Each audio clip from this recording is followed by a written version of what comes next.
मुफ्ती सलमान अज़हरी साहिब, इनके नाम से तो सभी लोग वाकिफ़ हैं।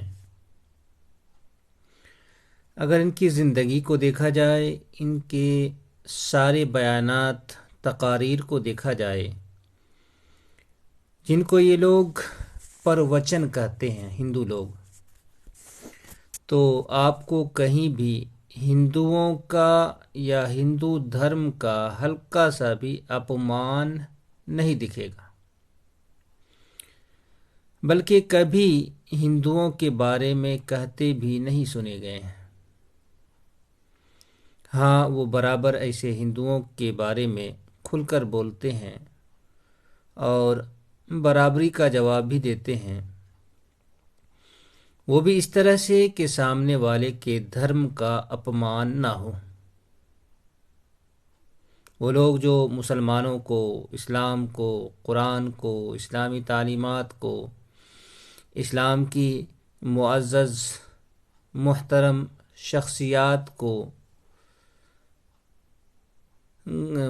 शख्सियात को गाली देने वालों को, बुरा भला कहने वालों को ज़रूर ये बोलते हैं और बराबर ये बोलते भी हैं इन लोगों पे।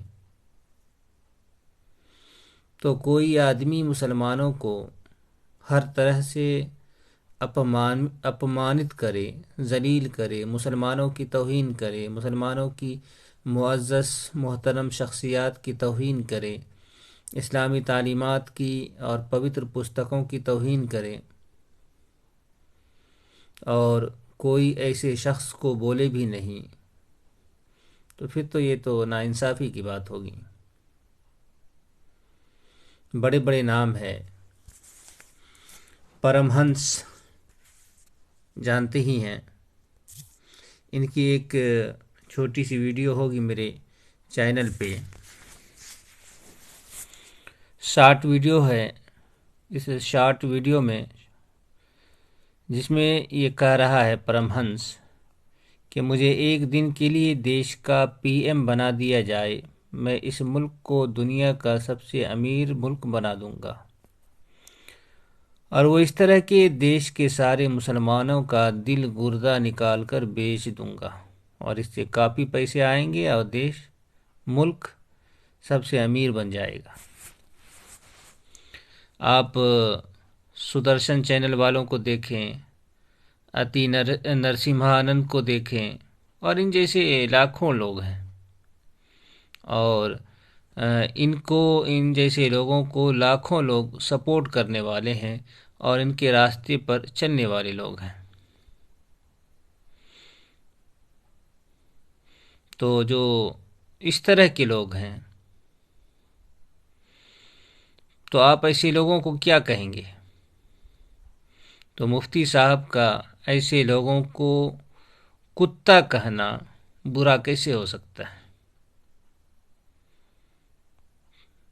मुफ्ती साहब को कैद करने का सीधा साधा मतलब, मकसद यही है कि वो लोग जो शरारत कर रहे हैं, जो फसाद फैला रहे हैं, जो देश के लोगों को चैन सुकून अमन से रहने देना नहीं चाह रहे हैं, वो लोग इसी तरह से शरारत करते रहें, बदमाशी करते रहें। जो कोई इन बदमाशों को कुछ बोलेगा, इन बदमाशों को कुछ कहेगा, तो फिर उसको कैद में डाल दिया जाएगा। यही है हुकूमत की ख्वाहिश और हुकूमत की सोच।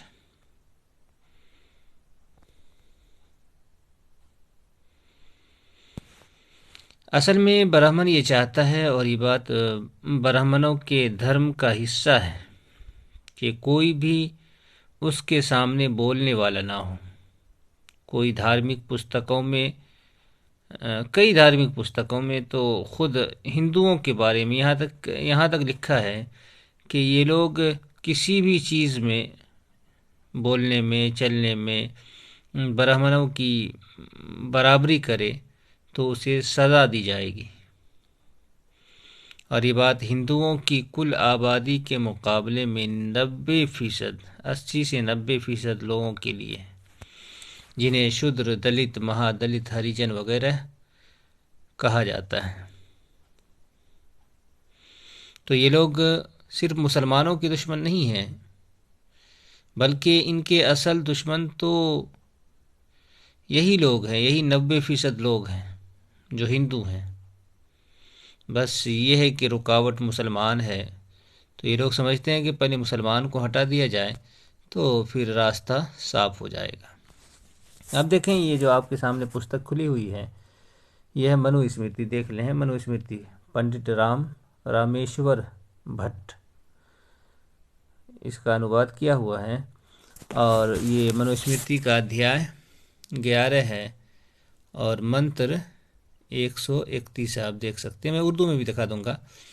यहाँ देखिए क्या लिखा है, बिलाव और नवला लिखा है, नेवला जिसको बोलते हैं, नीलकंठ, मेंढक, कुत्ता, गोह, उल्लू और काक, इनको मारकर शूद्र की हत्या का व्रत करें। यानी शूद्र ये जो मैंने बताया आपसे कि ये जो 90% हिंदू हैं, दलित, महादलित, हरिजन, आदिवासी वगैरह सारे लोगों को मिला दें तो इनकी तादाद 90% बनती है। तो उनके बारे में ये बात आई है। आप उसी को उर्दू में देख लें, ये आपके सामने है।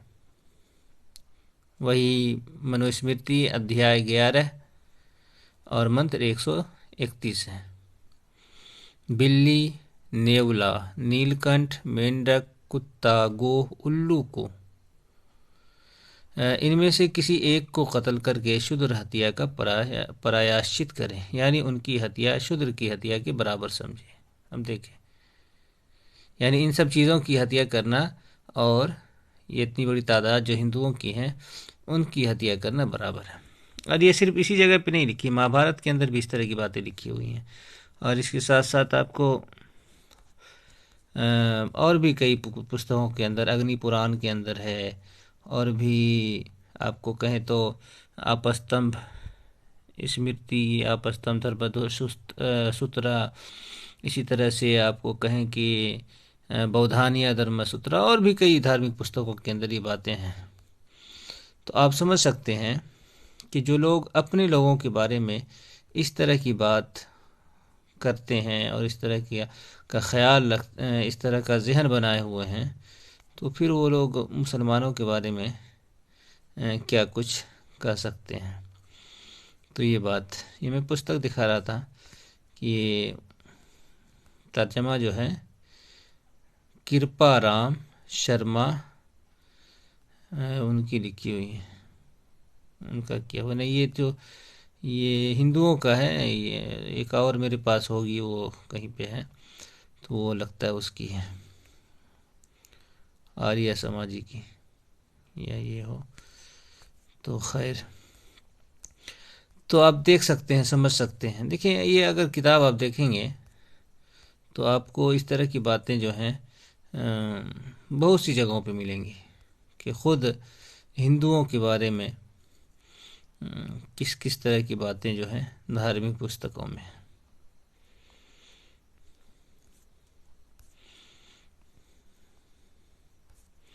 अब देखें आप, ये जो है मनुस्मृति, ये तो खैर शुरू में पहला अध्याय तो दुनिया किस तरह से बनी है, क्या है, नहीं, उसके बारे में दूसरे अध्याय से अगर आप पढ़ेंगे, बल्कि पहले अध्याय ही के लास्ट में अगर आप जाएंगे तो बड़ी ख़तरनाक बातें इस पुस्तक के अंदर आपको मिलेंगी।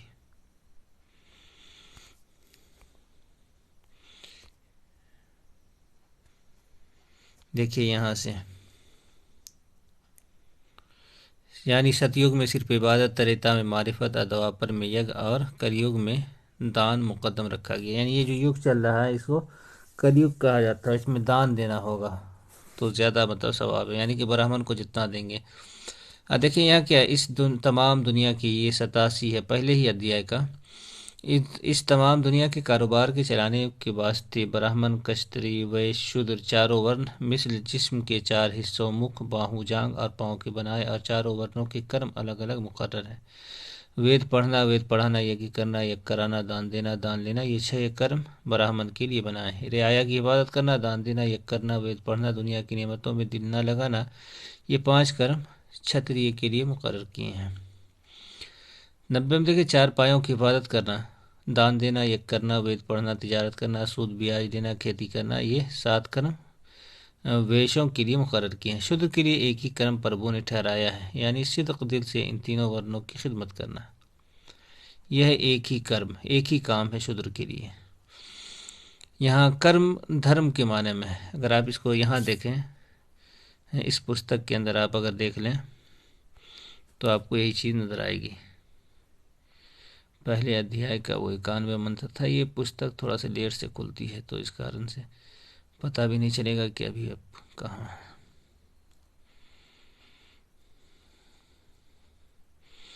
इसमें आप देखेंगे तो शूद्र का एक ही कर्म लिखा है। इसको थोड़ा सा हम देख लेते हैं कि कौन सा, खुलता नहीं है जल्दी तो परेशानी होती है।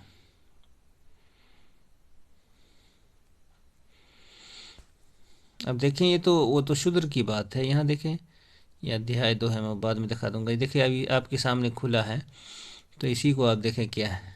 ये जो निशान लगा है इसमें जो है आप देख लें,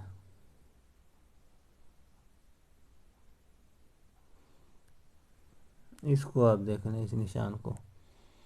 यहाँ क्या लिखा है कि 10 वर्ष के ब्राह्मण और 100 वर्ष के क्षत्रियों को पिता पुत्र जाने। उनमें ब्राह्मण पिता है, यानी ब्राह्मण 10 साल का हो और क्षत्रिय जो जिसको राजपूत कहते हैं, अगर वो 100 साल का हो तो दोनों एक दूसरे के सामने बाप बेटे की मानिंद होगा।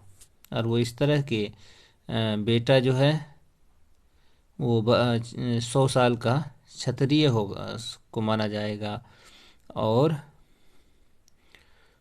पुत्र जो है वो 10 साल, बाप जो है वो 10 साल का ब्राह्मण हो माना जाएगा। तो इस तरह की बातें आपको यहाँ अनेकों जगहों पे मिलेंगी। देख लेते हैं, अगर खुल जाए तो बेहतर है, ना खुले तो देखिए काम नहीं कर रहा, ख़त्म हो गया, ठीक है।